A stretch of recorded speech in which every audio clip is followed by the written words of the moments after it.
Hi, we're Pam and Gilbert of Two Bikes for Adventure.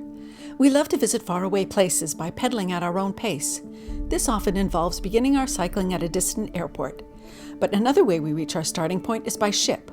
We have several times combined 2 or 3 weeks of cycling with a transoceanic voyage. Some cargo ships offer passenger cabins, but options are limited and surprisingly expensive. A cheaper and more lively option is to join a conventional cruise voyage, especially during reposition season. Twice a year in spring and fall, cruise ships are relocated due to seasonal customer demands. A ship that spends the winter in the Caribbean will move to Europe for the summer. There are also relocations between Alaska and Asia, Alaska and the Caribbean, or Asia and the Middle East. Some in this process traverse the Panama or Suez Canal. Because repositioning cruises have different departure and arrival ports, usually take a couple of weeks, and have limited ports of call, they may not appeal to typical cruise passengers, so these trips are offered at reduced prices. They can be a great deal if they go where and when you want to go. We find these shoulder seasons good times to cycle also. To plan a combined sailing and cycling trip, it's important to check the cruise line policy about bringing bicycles on board. Not every company permits bikes. In the last 7 years, we have successfully traveled with Celebrity, Cunard, Windstar, and Norwegian lines, but we check the current restricted items list every time and ask for email confirmation. We have learned to bring a printout because security at the embarkation port may be unaware of specific policies. If a folding bike is accepted, the passenger must carry it on and off the ship, meaning that it cannot be among the checked luggage that the ship employees load and unload. It must be stowed in the passenger's cabin. Our folded Bromptons slide easily under the bed. It is strictly forbidden to ride the bike on board, but we do cycle in every port. Once we know which lines will let us on with our folding bikes, we check which trips are available and how they fit within our budget and availability. We check our go-to website, repositioningcruise.com, where we can sort the available trips by date, departure port, destination, operator, or price per night. Some questions we ask ourselves are, do we want to sail one way and fly back? If so, do we start or end with the sea voyage? The answers will probably decide for us whether we travel in fall or in spring. The price often decreases as the departure date approaches, but we've learned not to cut it too close because we need to plan any flights or other reservations before the last minute. As part of this process, we decide on our cycling route. We describe much of our system in our Where to Go Next video. In addition, we look into cycling at each port of call. We design our own shore excursions on our bikes, and it costs almost nothing. We also find out if we can cycle right to our ship when embarking. For example, we could take a train to our first port, spend a night there, and cycle to the ship in the morning.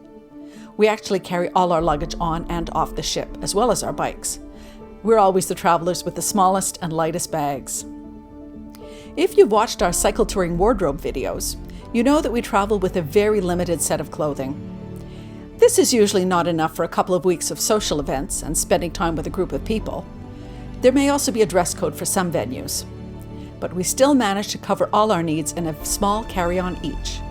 For instance, Gilbert may bring a blazer type of jacket and a button-down shirt, as well as a polo shirt and sometimes a tie. He usually sticks to his favorite Salomon Tech Amphibian shoes because really no one is looking at his feet. I will bring a few extra options, such as a skirt and a pair of slacks that I can mix and match with a couple more tops and layering pieces. If I bring a dress, I make sure that I can change the look of it with accessories, and I add a pair of flat but more formal shoes. We want to look good but not attention-seeking, so nothing really striking. The friends we make on cruises find it hard to believe when we admit how limited our luggage is, because we always look appropriate and keep up with our laundry. Although these items don't take up much space or add significant weight, we don't want to carry any excess on the cycling part of our trip, so we have ways to deal with that. For a trip, I often choose items that I'm no longer wearing frequently and I would be ready to pass on to someone else. If we take a cruise at the beginning of our trip, I donate or discard unwanted items depending on their condition when we leave the ship. Alternatively, if the cruise is at the end of our trip, we can ship a parcel of clothing ahead of time to our departure location hotel. We have to address the notion that cruise ships are unhealthy places where passengers all get sick. We do not advise cruising during a pandemic, and yes, we have occasionally been sick on cruises. We've also caught diseases and infections in hotels, at parties, and at our office jobs. We use best practices to avoid picking up or spreading anything, but there are no guarantees anywhere. We don't buy into the cliches of overeating, overdrinking, or overspending on a cruise. We appreciate the fancy food and entertainment that are included, but the really fun part is getting to know interesting people, and the bonus is having new audiences for our stories. We pretty much maintain our lifestyle of moderation and physical activity and fresh air as much as we do at home. We combine cycle touring and cruising as two different ways of having fun. Cruising is physically relaxing and more sociable as we make connections with new people. While cycle touring has more physical and mental challenges, we're independent but rarely speak to another person more than once. These contrasts balance our trip in a satisfying way. The overlap between ocean cruisers and bike tours is small, and our fellow passengers are always intrigued about our cycling lifestyle.